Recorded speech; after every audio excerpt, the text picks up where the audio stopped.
Welcome to the Learning Pines YouTube. We hope this video helps.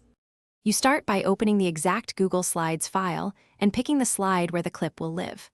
Once done, make sure your microphone is connected and set as the default input in your computer's sound settings so levels are consistent.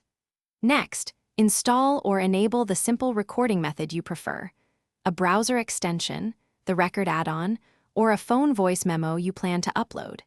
This saves time and avoids permissions errors before you record. Now record. If you used a browser extension, click its record button, speak clearly, and keep takes under 1 minute for easier edits. Stop and preview to confirm quality. If using a phone or external app, export as MP3 or WAV, then choose Insert Audio in Google Slides and select the file from Google Drive. Once inserted, position the audio icon and set playback options so it starts on click or automatically. To finish, configure playback behavior in format options. Pick on click or automatically, adjust volume, and choose whether to loop or hide the icon.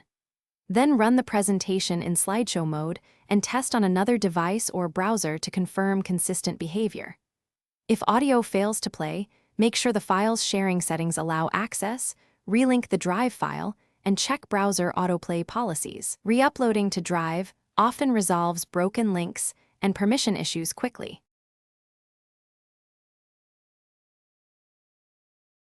Thanks for watching. Consider subscribing if we helped you.